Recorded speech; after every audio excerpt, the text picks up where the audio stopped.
11 दिसंबर तक बढ़ी। Rouse Avenue court में मंगलवार को ईडी के द्वारा दर्ज मनी लॉन्ड्रिंग मामले पर हुई सुनवाई। और चलिए बात करेंगे बड़ी खबर की। बिलासपुर से आ रही है। हिट एंड रन केस में बड़ा एक्शन लिया गया है। एनएसयूआई के प्रदेश सचिव अमीन श्रीवास्तव निलंबित कर दिए गए। संगठन ने मामले को लेकर गंभीरता दिखाते हुए एक्शन लिया। आपराधिक गतिविधियों में शामिल होने की शिकायत मिली थी। एनएसयूआई प्रदेश अध्यक्ष नीरज पांडे ने निलंबन आदेश जारी किया है। 4 सदस्यीय टीम हिट एंड रन के मामले की जांच भी करेगी। दरअसल रिपोर्ट आने तक पद से अमीन को हटाने का तत्काल आदेश जारी किया। अमीन श्रीवास्तव पर कार से कुचलने का सिटी कोतवाली थाना में मामला दर्ज किया गया है। आरोपी अमीन श्रीवास्तव और अन्य आरोपी पुलिस गिरफ्त से बाहर है। लेकिन बड़ा एक्शन बीते दिन हमने देखा किस तरीके से एक 4 व्हीलर ने स्कूटी पर सवार जिला महासचिव को टक्कर मारी और उसके बाद वहां से सब भाग निकले, फरार हो गए और अब तक उनकी गिरफ्तारी नहीं हो पाई है। लेकिन लगातार जांच जारी रहेगी। ये तस्वीर आपको दिखा रहे हैं सीसीटीवी फुटेज, जहां देख सकते हैं आप पूरे हादसे को। एनएसयूआई के प्रदेश सचिव अमीन श्रीवास्तव निलंबित कर दिए गए। संगठन ने पूरे मामले को गंभीरता से लेते हुए यह एक्शन लिया है। शिकायत मिली जिसके बाद एनएसयूआई के प्रदेश अध्यक्ष नीरज पांडे ने यह आदेश जारी किया। नीरज पांडे जो कि एनएसयूआई के प्रदेश अध्यक्ष हैं और निलंबन का आदेश जारी किया गया है, जिसमें 4 सदस्यीय टीम हिट एंड रन मामले को लेकर जांच भी करेगी और रिपोर्ट आने तक पद से अमीन को हटाया गया है। अमीन श्रीवास्तव पर कार से कुचलने का आरोप है। सिटी कोतवाली थाना में भी मामला दर्ज है। पुलिसिया कार्रवाई अभी क्या चल रही है यह स्पष्ट नहीं हो पाया, क्योंकि अभी आरोपियों की तलाश की जा रही है। जबकि संगठन के स्तर पर एनएसयूआई के प्रदेश अध्यक्ष ने आरोपी को निलंबित कर दिया है पद से, और जब तक जांच की रिपोर्ट सामने नहीं आ जाती तब तक पद से बर्खास्त रखा जाएगा। फिलहाल आरोपी पुलिस की गिरफ्त से बाहर है और ये जो तस्वीर हम आपको दिखा रही हैं उसी वक्त की तस्वीरें जिसमें कि एनएसयूआई के ही पदाधिकारियों ने एनएसयूआई के ही अन्य पदाधिकारियों पर हमला किया, कार से टक्कर मारकर घायल करने का प्रयास और चोट भी आई थी इस दौरान। और अब प्रदेश अध्यक्ष नीरज पांडे ने इस पूरे मामले में टीम का गठन किया है जो कि जांच करेगी। और अमीन श्रीवास्तव जो कि आरोपी है मुख्य इस पूरे मामले में, गाड़ी चला रहा था वो, इस सीसीटीवी फुटेज में जो गाड़ी लेकर i10 गाड़ी ये बताई जा रही है, ये दरअसल वही शख्स चला रहा था जिसकी तस्वीर हम आपको दिखा रहे हैं। अमीन श्रीवास्तव ये जिस पर एक्शन लिया गया, पद से अभी इसे निलंबित कर दिया गया है। एनएसयूआई के प्रदेश सचिव अमीन श्रीवास्तव को निलंबित किया गया है। एनएसयूआई प्रदेश अध्यक्ष नीरज पांडे ने आदेश जारी कर दिया है। बीते दिन ये पूरी घटना हुई थी और फिर उसके बाद लगातार सवाल उठ रहे थे कि क्या एक्शन लिया गया, और अब जाकर बड़ा एक्शन इसे हम कह सकते हैं। रिपोर्ट आने तक पद से अमीन को निलंबित किया गया है जब तक रिपोर्ट नहीं आ जाती। उमेश मौर्य संवाददाता साथ जुड़ गए हैं। उमेश, इस पूरे मामले में आखिरकार एक्शन ले ही लिया गया, लेकिन आरोपी अभी पुलिस की गिरफ्त से बाहर। बिल्कुल, देखिए जो आरोपी है अमीन श्रीवास्तव वो अभी भी पुलिस हिरासत से बाहर है। लेकिन कहीं ना कहीं एनएसयूआई के जो प्रदेश अध्यक्ष हैं नीरज पांडे, उन्होंने निलंबन के आदेश जारी किया है और 4 सदस्यीय टीम गठित कर इस पूरे मामले की जांच करने की रिपोर्ट की है। जब तक के जांच रिपोर्ट प्रस्तुत नहीं हो जाता तब तक के अमीन श्रीवास्तव को पद से हटाने का आदेश तत्काल रूप से जारी कर दिया गया है। कहीं ना कहीं एक बड़ा मामला निकलकर सामने आया था जिससे कहीं ना कहीं एनएसयूआई और कांग्रेस की जो छवि है वो धूमिल होती हुई नजर आ रही थी। लिहाजा एनएसयूआई प्रदेश अध्यक्ष ने एक कड़ा एक्शन लिया और उसे निलंबन की कार्रवाई की है। फिलहाल सिटी कोतवाली पुलिस अभी भी आरोपी अमीन श्रीवास्तव और उसके साथी जो अन्य आरोपी थे उनकी गिरफ्तारी के फिराक में है। अभी भी उनकी तलाश जारी है, लेकिन एनएसयूआई की तरफ से एक बड़ा एक्शन जरूर इसे देखा जा सकता है। जी, बहुत शुक्रिया उमेश जानकारी साझा करने के लिए।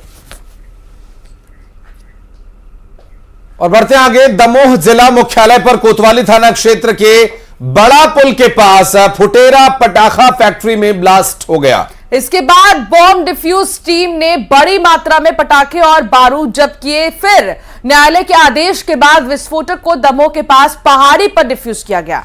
दरअसल धमाके और आग के गुबार के साथ ये पूरा बारूद नष्ट हो गया और इसका वीडियो भी सामने आया जिसमें इस बॉम्ब को डिस्पोज किया गया और इस बारूद को नष्ट किया गया।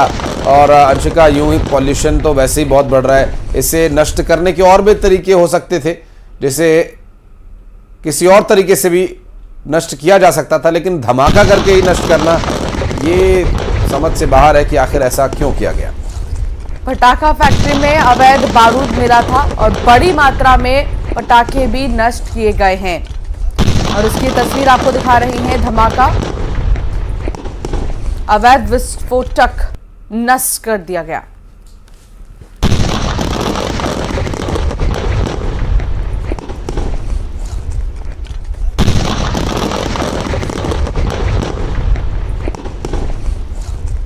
तेज धमाके के साथ ये विस्फोटक नष्ट किया गया और यहां पर इस विस्फोटक को पूरी तरह से डिस्पोज कर दिया गया है और उसे ब्लास्ट करके इसे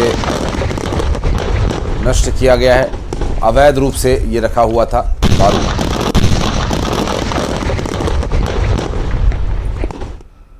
आज थाना कोतवाली एवं दमोह के अपराध नंबर 985 और 986 अंडर सेक्शन 304 आईपीसी और 3/4 विस्फोटक अधिनियम के तहत जो माल जब्त किया गया था वो माननीय न्यायालय के आदेश से आज जो है उसका डिफ्यूजन किया गया है और डिफ्यूजन सागर से बीडीएस टीम के प्रभारी विनय तिवारी एवं उनकी टीम के द्वारा सुरक्षित स्थान बरबटी में किया गया है। कितनी मात्रा थी इसकी?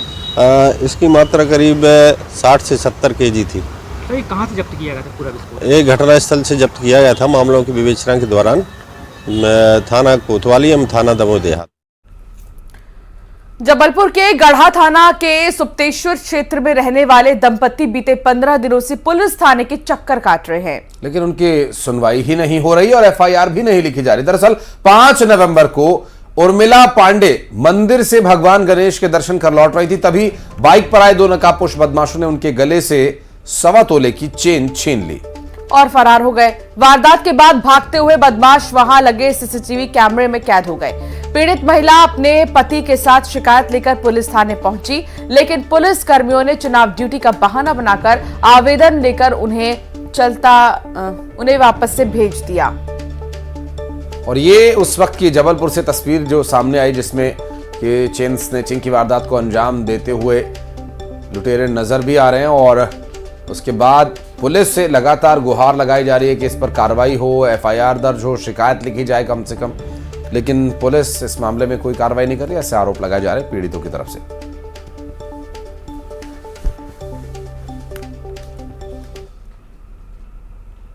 और राजस्थान के रण में सीएम शिवराज सिंह चौहान चुनाव प्रचार के लिए जाने वाले हैं। मुख्यमंत्री शिवराज सिंह चौहान राजस्थान में 3 विधानसभा में चुनाव प्रचार करेंगे। आज और कल कुल 6 सभाएं उनकी होनी है। राजस्थान के वैर, देवली और हिंडोली में सभा को संबोधित करेंगे शिवराज सिंह चौहान। सुबह 11:30 बजे जयपुर में पार्टी कार्यालय में प्रेस कॉन्फ्रेंस होगी। दोपहर 12:10 पर विधानसभा वैर में जनसभा को संबोधित करेंगे, जबकि दोपहर 1:10 पर विधानसभा देवली में वो जनसभा को संबोधित करेंगे और दोपहर 2 बजे विधानसभा हिंडोली में चुनावी सभा को संबोधित करेंगे शिवराज सिंह चौहान। और लगातार क्योंकि स्टार प्रचारकों में उनका नाम भी शामिल है और अभी जो चुनाव 25 तारीख को होने हैं, राजस्थान में वोट डाला जाना है और इसके लिए बिल्कुल आखिरी चरण में इस वक्त अंशिका पहुंच चुका है चुनाव प्रचार। और ऐसे में शिवराज सिंह चौहान भी जा रहे हैं आज और 2 दिन ताबड़तोड़ जनसभाओं को संबोधित करेंगे। भारतीय जनता पार्टी के पक्ष में माहौल बनाने के लिए प्रयास करेंगे। बिल्कुल, राजस्थान के रण में मुख्यमंत्री शिवराज सिंह चौहान और 3 सभा को संबोधित करेंगे। राजस्थान के चुनावी मैदान में वैर भी जाएंगे, शिवराज सिंह चौहान हिंडोली भी जाएंगे, यहां पर प्रचार करेंगे। बीजेपी के पक्ष में माहौल बनाने की कोशिश होगी। बात करेंगे शैलेंद्र भदौरिया, हमारे सहयोगी इस वक्त हमारे साथ मौजूद है। शैलेंद्र, कहीं प्रचार हो, जनसभा हो, शिवराज सिंह चौहान सबसे ऊपर उनका नाम रहता है और आज राजस्थान जा रहे। बिल्कुल आशीष, आपने ठीक कहा कि न केवल मध्य प्रदेश के लिहाज से बल्कि देश के किसी भी इलाके में चुनाव हो, शिवराज सिंह चौहान की डिमांड हर जगह होती है। यही कारण है कि हमने देखा कि कर्नाटका के चुनाव हो या असम या मेघालय के चुनाव, उन चुनाव में भी मुख्यमंत्री शिवराज सिंह चौहान अपने प्रचार करने के लिए पहुंचे थे। और अब पड़ोसी राज्य राजस्थान में चुनाव हो रहे हैं, 25 तारीख को वहां वोटिंग होनी है और जिस तरीके से आखिरी चरण में प्रचार अभियान चल रहा है और ऐसे में मुख्यमंत्री शिवराज सिंह चौहान 2 दिन के दौरे पर जो है वो राजस्थान पहुंच रहे हैं। आज वह 3 जनसभा को संबोधित करेंगे, उसके साथ ही कल भी वो 3 जनसभा को संबोधित करेंगे। आज सबसे पहले पहुंचकर वो जयपुर में एक प्रेस कॉन्फ्रेंस को संबोधित भी करेंगे। तो उनकी लोकप्रियता बहुत अधिक है और यही कारण है कि दूसरे राज्यों में से लगातार उनकी डिमांड आती रहती है। चूंकि मध्य प्रदेश में भी चुनाव था तो ऐसे में लगातार हमने देखा कि आचार संहिता लगने के बाद 160 जनसभाएं मुख्यमंत्री शिवराज सिंह चौहान ने की थी, जो मध्य प्रदेश के लिहाज से देखे तो अपने आप में रिकॉर्ड है कि एक मुख्यमंत्री आचार संहिता के दौरान इतनी सारी सभाएं करता। हमने देखा कि एक दिन में 12 जनसभाएं उन्होंने संबोधित की और उसके बाद अभी 2 दिन का आराम था और उसके तत्काल बाद वो राजस्थान के रण में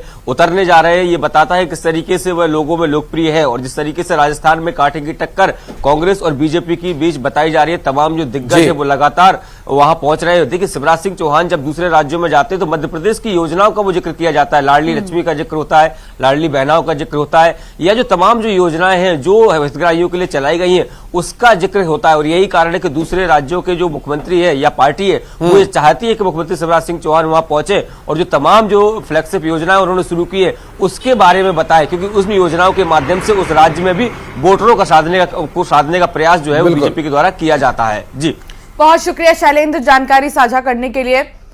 तो आज शिवराज सिंह चौहान राजस्थान क्योंकि जाएंगे और राजस्थान में वो 3 सभा को संबोधित करेंगे। भोपाल में मतदान के बाद बीजेपी की बड़ी बैठक हुई जिसमें सीएम शिवराज, प्रदेश अध्यक्ष वीडी शर्मा सहित बड़े नेता मौजूद रहे। दरअसल बैठक में काउंटिंग को लेकर ट्रेनिंग दी गई। वहीं वीडी शर्मा ने बैठक के बाद मीडिया से बात करते हुए कहा कि राहुल गांधी ने पीएम मोदी के लिए जिस शब्दों का प्रयोग किया उससे वो अपनी मंद बुद्धि का प्रचार कर रहे हैं।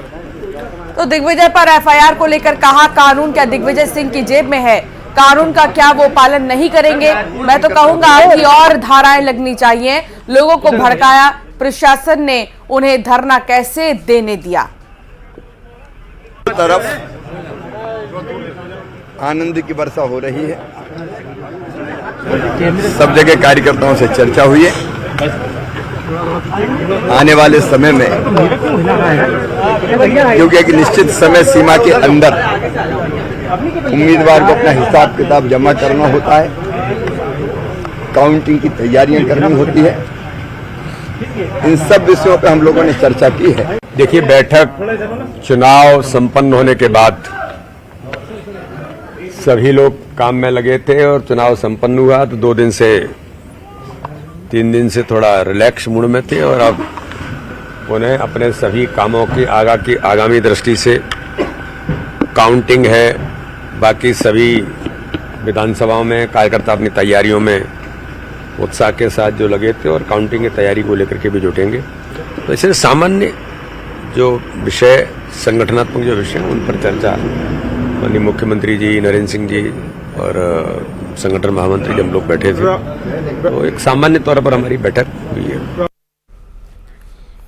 और अगली खबर छतरपुर से, जहां राज्यसभा सांसद दिग्विजय सिंह पर मामला दर्ज किया गया, साथ ही कांग्रेस विधायक नाती राजा सहित 60 लोगों पर एफआईआर हुई है।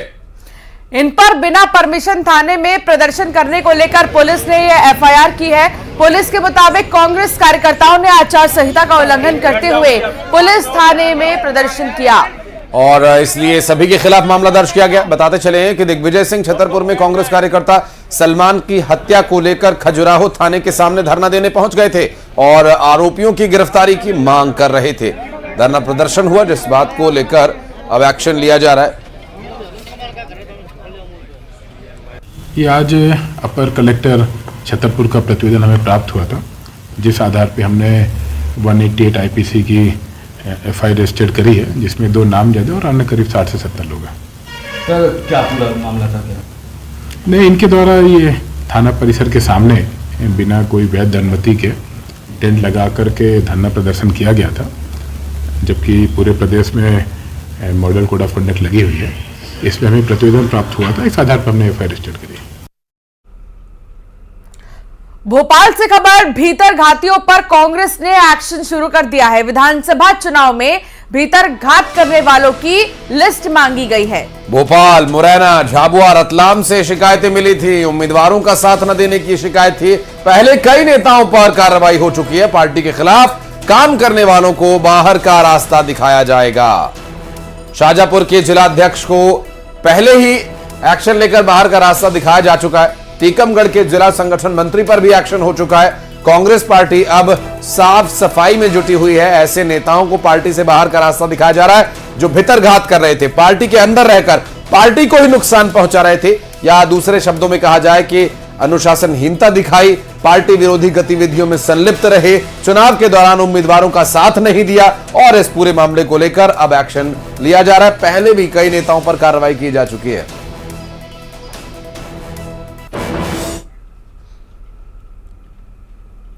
शाहजहांपुर से खबर, जहां पॉलिटेक्निक कॉलेज में बने स्ट्रांग रूम में ईवीएम मशीनों की निगरानी में प्रत्याशियों के समर्थक डटे हैं। दरअसल रात के वक्त भी बिस्तर डालकर परिसर में ही प्रत्याशी वहां सो रहे हैं। एलईडी स्क्रीन के जरिए मशीनों की निगरानी कर रहे हैं और ईवीएम की निगरानी में समर्थक डटे हुए रात के वक्त बिस्तर डालकर यहां पर सो रहे हैं। शाहजहांपुर से ये पूरी तस्वीरें जो सामने आई, जिसमें कि आप देख सकते हैं कि ये स्ट्रांग रूम के बाहर पुलिस सिक्योरिटी तो है ही, लेकिन पार्टियों के समर्थकों के यहां पर जमावड़े से आप अंदाजा लगा सकते हैं कि कितना यहां पर निगरानी का माहौल बना हुआ है। क्योंकि सभी पार्टियों के प्रत्याशियों के समर्थक यहां पर दो तीन होते ही हैं, और जो रात में शिफ्ट वाइज ड्यूटी कर रहे हैं, कोई निगरानी कर रहा है तो कोई सो रहा है, फिर दूसरे का नंबर आता है। इस तरह से बारी बारी सभी यहां पर निगरानी कर रहे हैं। शाहजहांपुर से तस्वीरें सामने आई जहां पर ईवीएम में गड़बड़ी ना हो इस डर को देखते हुए यहां पर पार्टी प्रत्याशियों के समर्थक डटे हुए हैं। शाहजहांपुर के पॉलिटेक्निक कॉलेज में जहां पर ईवीएम स्ट्रांग रूम में रखी हुई, वहां पर लगातार जो विभिन्न प्रत्याशी उनके समर्थक जो है डेरा डाले हुए हैं। आप देख सकते हैं यहाँ पर आधी रात का वक्त है, लेकिन ये सभी लोग यहाँ पर डटे हुए हैं। लगातार यहाँ पर जो प्रत्याशियों के समर्थक है उनकी बारी बारी से ड्यूटी लगाई गई है, जो लगातार ईवीएम मशीनों की निगरानी कर रहे हैं। स्ट्रांग रूम के बाहर बाकायदा बिस्तर लगा के सो रहे हैं। इसके अलावा दूसरी तरफ आप देख सकते हैं वहाँ पर एलईडी टीवी लगी है, वहाँ पर कुछ लोग मौजूद हैं जिनकी ड्यूटी इस समय एलईडी पर अंदर की गतिविधियों पर लगातार नज़र बनाए रखना है। तो अलग अलग समय अलग अलग लोगों की ड्यूटी चल रही है और आधी रात का वक्त है। उसके बावजूद जो तमाम प्रत्याशी, चाहे वो शाहजहांपुर, सुजालपुर, कालापीपल के कांग्रेस प्रत्याशी हो, चाहे कालापीपल के भाजपा प्रत्याशी, उसके अलावा निर्दलीय, तो कई प्रत्याशियों के समर्थक लगातार यहाँ पर ईवीएम मशीनों की निगरानी कर रहे हैं। हालांकि यहाँ पर सुरक्षा के पुख्ता इंतजाम किए गए हैं। 3 लेयर सिक्योरिटी रखी गई है ईवीएम स्ट्रांग रूम में, जहाँ CISF के जवान हैं, उसके बाद 2nd लेयर में SF के जवान हैं, उसके बाद 3rd लेयर में डिस्ट्रिक्ट फोर्स के जवान हैं। उसके बावजूद भी प्रत्याशियों के समर्थक खुद अपनी आंखों से मॉनिटरिंग करना चाहते हैं और ईवीएम मशीनों की सुरक्षा को लेकर वो लोग पूरी तरीके से अलर्ट है। सुनील हंचुरिया, न्यूज़ 18 मध्य प्रदेश, शाहजहांपुर। तो हाई लेवल सिक्योरिटी तो है ही, अब प्रत्याशियों के समर्थक भी यहां निगरानी कर रहे हैं। यहां रुक रहे एक छोटे से ब्रेक के लिए। खबरें आगे भी जारी रहेगी।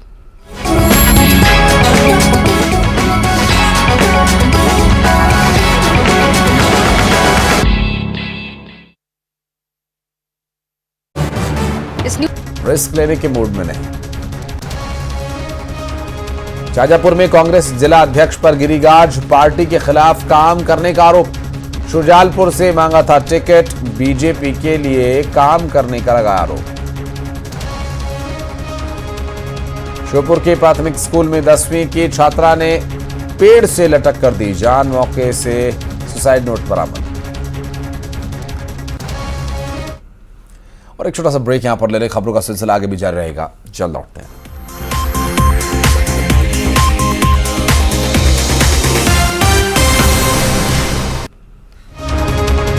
पन्ना में डंपर ने कार को मारी टक्कर, कार सवार 5 लोग घायल, 2 की हालत गंभीर। घायलों को पन्ना जिला अस्पताल में कराया गया भर्ती।